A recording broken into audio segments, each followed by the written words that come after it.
It's last year on Valentine's, I had taken the year off, and on Valentine's Day I could really feel it.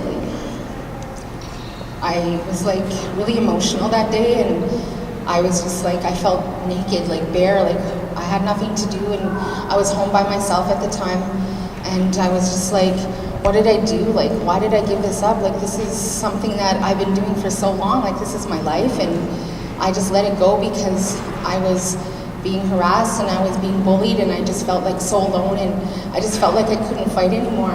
And it was really hard, but like I learned a lot in the time that I took off. Like, I had lost my son in 2005, and a month after I'd lost my son, I had to come and do the walk, and I couldn't even talk. But the people that had been a part of the walk for so long, they just took over. Everybody took over, and they just took it for me, and they helped me and supported me, and that to me was so special, and just like how strong of a bond we've all had over the last 15 years. And it was really tough losing my son, and like, because he was a huge part of this walk. He was here every year, and he was two-spirited, and like his life was taken. He had froze to death. He was kicked out of a party, and he froze to death 2 doors from that party, and he didn't have a jacket, and it was on New Year's Day, and there was so much anger, and like I can understand as a mother losing your child, and after all the work that I did, how could God do this to me? Like, I totally took it personal, and I had to turn it around, and it's been like a long 5 years, and you know, I've been struggling. I struggled the last 5 years with addiction and hatred and love and all kinds of things, and the thing that keeps bringing me back is this walk. It brings me back and it grounds me, so it feels really good to be back, and it feels good. Like the venue, I'm so thankful for the City Hall in the City of Edmonton for letting us use this venue. You know, they have helped us in the past, and I've always acknowledged that.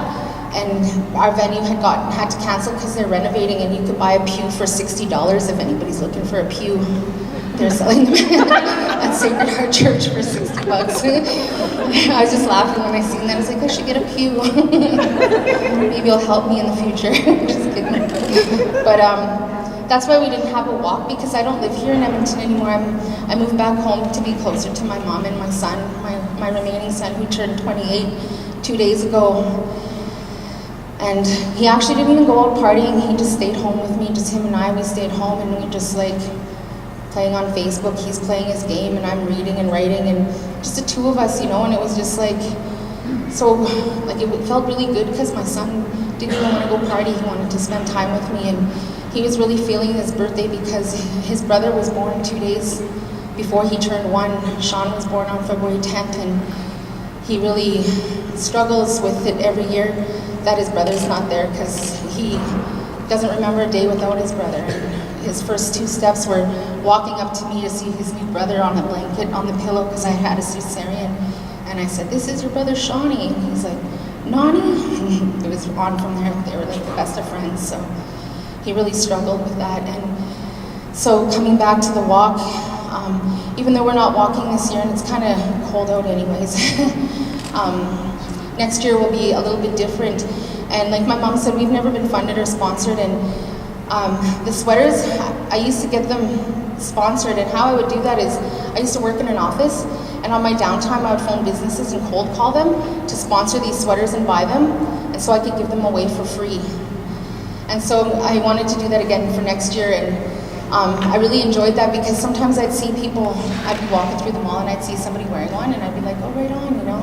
I seen one in Ottawa, a lady wearing one in Ottawa when I went there for the inquiry a couple of years ago, and I was like, kind of felt good, you know, like to see how far it went. And so this walk has been going for a long time, and I know that some of the family members were feeling it last year when there wasn't a walk. There was a round dance though.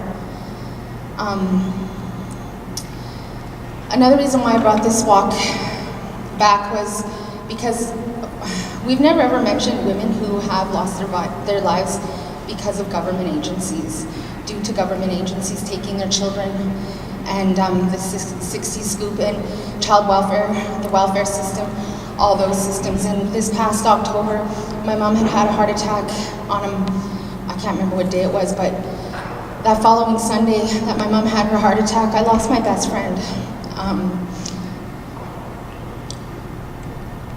To addiction, she had lost her children and she had lost her home, and she was fighting to get that all back, and that identity she lost as a wife and as a mother, and like just fighting just to get them back, and so many hoops to go through, and it's not even hoops that like a written book of what they're supposed to do, it's what that worker wants, what some specific person wants her to do, and I just watched her struggle, and it was just so hard to have to swallow that pill that there goes another one of my friends, because I also lost Lindsay, who lost her life this past fall.